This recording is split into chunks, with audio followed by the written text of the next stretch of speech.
As an average human in society, I can safely assume that most of you have seen or heard of some sort of crime show. These shows usually involved a terrible criminal and some hero cops that always have them in cuffs by the end of the episode. After this, they seem to live happily ever after, right? Well, have you ever wondered what happens to the criminal after they arrested them? What kind of conditions this person may potentially be facing? Stepping away from the television Hollywood aspect, real-life prisoners are facing a terrible epidemic that can leave a plethora of damage behind.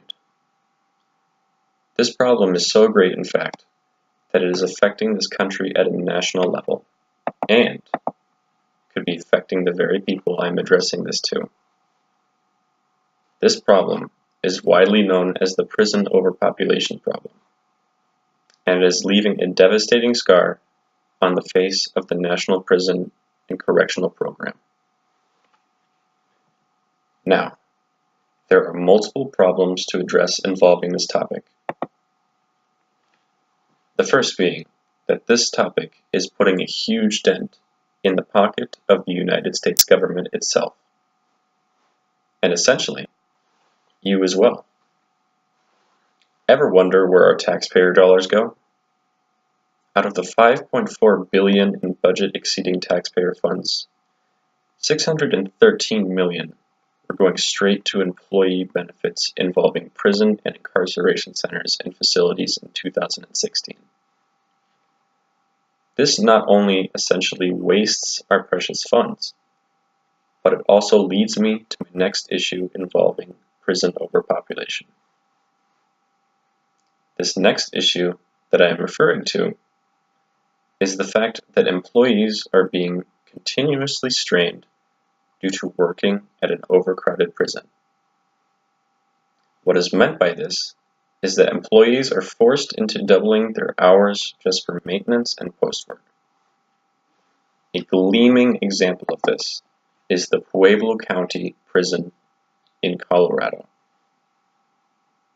The prison is forced into employing their staff double time at double the pay. All of this due to there being an exceeded number of prisoners, closing in on the 200 mark. This ultimately funnels money out of the facility as well as the precious taxpayer dollars fund that we have discussed prior. This prison was even forced into turning unused rooms such as a cafeteria and gymnasium into temporary holding cells for a new plethora of guards to strain over. This issue is overall making the working hours and payout inconvenient for prisons all over the United States, and the globe for that matter. Lastly, keeping prisons this way is just all around unethical. Due to overpopulation, prisons have become a breeding ground for increased violent activity. For inmates being surrounded by these intense scenes, it is mentally depriving and can cause serious mental issues within their near future. This increased risk of violence also puts the guards on duty at risk, for they could get hurt due to violent inmate confrontations. Bringing up Pueblo County Jail once again, during their overpopulation epidemic, 3 guards were injured as well as some inmates during a confrontation that was sprouted by violence. According to the sheriff running the prison, all cells are being triple bunked. This includes the solitary confinement center, in which the most violent criminals reside. This is an obvious recipe for new violent encounters to sprout. Now, my thesis claim counters this issue head-on. This thesis is that the current United States government needs to realize that this is a genuine issue and must take action with certain law reforms.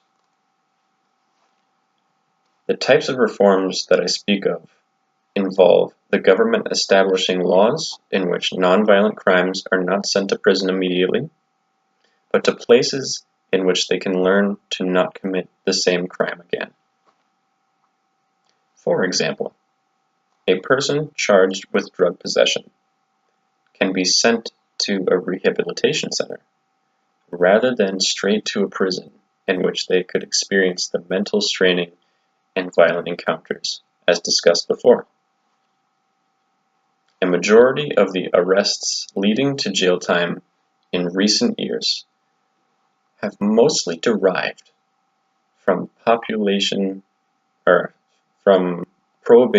violations, rather than violent crimes, thus solidifying the evidence that the majority of inmates are deriving from non-violent crimes rather than violent crimes in general. If the United States government would ultimately imply these changes, we could most definitely see a reduction in this national issue in the near future. Thank you very much for your time, and I hope that I persuaded you with my speech.